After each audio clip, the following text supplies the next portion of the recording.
ശ്രീ ഹരീഷ് വാസുദേവൻ, നോക്കൂ, ഒരു ക്ഷേത്രം നിർമ്മിച്ചത് നമ്മൾ കണ്ടതാണ്. തെരഞ്ഞെടുപ്പിന് തൊട്ട് മുൻപ് വലിയ രാഷ്ട്രീയ കോലാഹലം ഉണ്ടാക്കിക്കൊണ്ട്, പക്ഷേ തെരഞ്ഞെടുപ്പിൽ വലിയ പരാജയം അവിടെ BJPക്ക് നേരിടേണ്ടി വന്നു. ഇപ്പോഴിതാ അതിനപ്പുറത്തേക്ക് ആ ക്ഷേത്രത്തിൽ വലിയ തോതിൽ ചോർച്ചയുണ്ടായിരിക്കുന്നു എന്ന വാർത്തയാണ് അവിടുത്തെ മുഖ്യ പൂജാരി ഇപ്പോൾ ലോകത്തോട് പറഞ്ഞിരിക്കുന്നത്. എന്താണ് ഈ സംഭവിച്ചുകൊണ്ടിരിക്കുന്നത്? കംപ്ലീറ്റ് ചോർച്ചയാണല്ലോ. അങ്ങനെയല്ല, ആടറിയുമോ അങ്ങാടി വാണിഭം എന്ന് നമ്മുടെ നാട്ടിലൊരു ചൊല്ലുണ്ട്. ആനയ്ക്ക് ഉത്സവം നന്നാവണമെന്നുണ്ടോ എന്ന് മറ്റൊരു ചൊല്ലുണ്ട്. അപ്പോ ഒരു പർട്ടിക്കുലർ രാഷ്ട്രീയ ആവശ്യത്തിന് വേണ്ടിയിട്ട് ഒരു ക്ഷേത്രം ഒരു പൊളിറ്റിക്കൽ ടൂളായിട്ട് 90ന്റെ ആദ്യഘട്ടങ്ങളിൽ ഏറ്റെടുത്തതാണ് അയോധ്യയുടെ അമ്പലത്തിന്റെ പ്രശ്നം. അതിനകത്ത് ഏതെങ്കിലും ഹിന്ദുക്കളോട് സ്നേഹമുള്ളതുകൊണ്ടോ ഏതെങ്കിലും പ്രത്യേക ദൈവത്തോട് എന്തെങ്കിലും പ്രത്യേക വിശ്വാസ കൂടുതലുള്ളതുകൊണ്ടോ ആണെന്ന് ഞാൻ കരുതുന്നില്ല. അതിന്റെ ഇത് കാലാകാലങ്ങളായി പറഞ്ഞുകൊണ്ടിരിക്കുകയാണ് ഇന്ത്യയിലെ എഴുത്തുകാരും രാഷ്ട്രീയ പ്രവർത്തകരും സാമൂഹ്യ പ്രവർത്തകരും ഒക്കെ.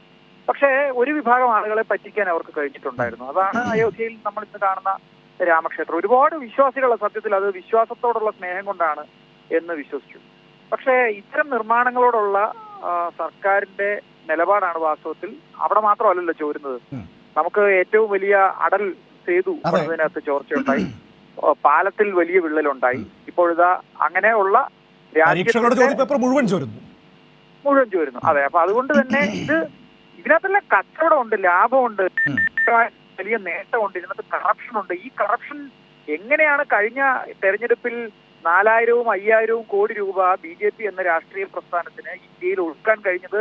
എങ്ങനെയാണ് റിസോർട്ട് രാഷ്ട്രീയം ഉണ്ടാക്കാൻ കഴിഞ്ഞത്? എങ്ങനെയാണ് ഓരോ സർക്കാരുകളെയും വീഴിക്കാനും കയറ്റുന്നതിനും വേണ്ടി റിസോർട്ടുകൾ വാടകയ്ക്കെടുത്ത് വലിയ ആഡംബര സംവിധാനങ്ങൾ ഉണ്ടാക്കി കുറ്റം നടത്താൻ കഴിഞ്ഞു? ഈ പണമൊന്നും ഇവര് റിസർവ് ബാങ്കിൽ അച്ചടിച്ച ഉണ്ടാക്കിയതല്ലല്ലോ.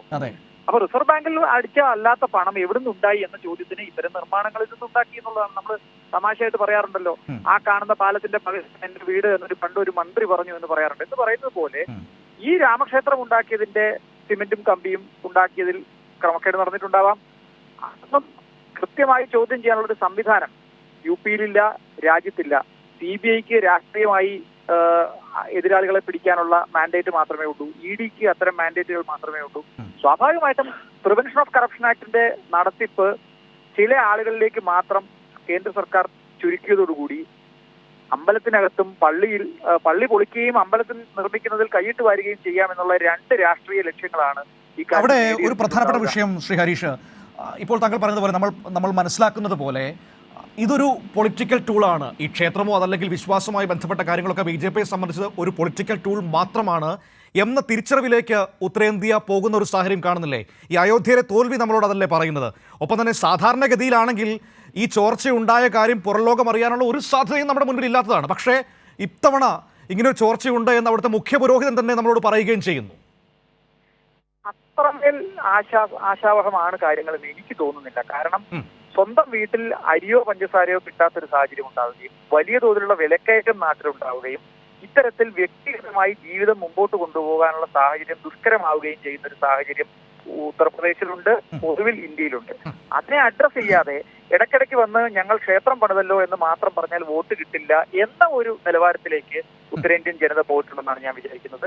അതുകൊണ്ട് തന്നെ ക്ഷേത്രം പണിയുന്നു എന്നത് അവരുടെ ഏതെങ്കിലും തരത്തിലുള്ള ഒരു ക്ഷേത്രത്തിലുള്ള താല്പര്യം കൊണ്ടല്ല, മറിച്ച് ഒരു പൊളിറ്റിക്കൽ ആവശ്യമാണ് എന്ന നിലയ്ക്കുള്ള ഒരു മനസ്സിലാക്കൽ പ്രാഥമികമാണ്. അതിന് മുകളിൽ ഒരുപക്ഷെ വിശ്വാസങ്ങൾക്കൊക്കെ മുകളിൽ യാഥാർത്ഥ്യം, ജീവിത യാഥാർത്ഥ്യം ഒരു വിലക്കയറ്റത്തിന്റെ രൂപത്തിലോ അല്ലെങ്കിൽ ഇൻസെൻസിറ്റീവിയുടെ രൂപത്തിലോ സർക്കാരിന്റെ ധാർഷ്ട്യത്തിന്റെ രൂപത്തിലോ അവരുടെ മുമ്പിൽ കണ്ടതുകൊണ്ട് അവർ തിരിച്ചു കുത്തിയെന്ന് മാത്രമേ ഉള്ളൂ.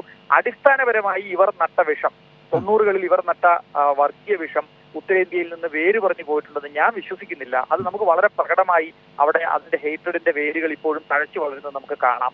ആ ജനതയെ ഇപ്പോൾ ഇത് പറഞ്ഞ് മനസ്സിലാക്കി അവരെ പൊളിറ്റിക്കലായി അല്ലെങ്കിൽ രാഷ്ട്രീയവും സാമൂഹികവും സാംസ്കാരികവുമായി അവരെ യഥാർത്ഥത്തിലുള്ള ചിന്തയിലേക്ക് കൊണ്ടുവരാനുള്ള ഒരു രാഷ്ട്രീയ അവസരം ഇപ്പോൾ ഉണ്ട് എന്ന് മാത്രമേ പറയാൻ കഴിയുള്ളൂ. പിന്നെ മീഡിയ ഇത്ര ശക്തമായി നിൽക്കുന്ന ഒരു കാലത്ത്, പ്രത്യേകിച്ച് പ്രതിപക്ഷ ശബ്ദം ഇത്ര ശക്തമായി ഇന്ത്യയിൽ പ്രചരിക്കുന്ന ഒരു കാലത്ത് തീർച്ചയായിട്ടും ഇതൊക്കെ പുറത്തു വരും. കാരണം പൂജാരിക്ക് പോലും ഒരുപക്ഷെ ഇതിന്റെ നിർമ്മാണത്തിൽ പരാതി ഉള്ളതുകൊണ്ടായിരിക്കാം അദ്ദേഹം പരസ്യമായി രംഗത്ത് വന്നത്. അത് പണ്ട് ആയിരുന്നെങ്കിൽ അദ്ദേഹത്തെ കൊന്നുകളഞ്ഞു. അപ്പൊ അതുകൊണ്ട് ഇപ്പോഴത് സംഭവിക്കാൻ സാധ്യത കുറവാണ് എന്ന് നമ്മൾ പറയും. അത് ജനാധിപത്യത്തിന്റെ കരുത്താണ്.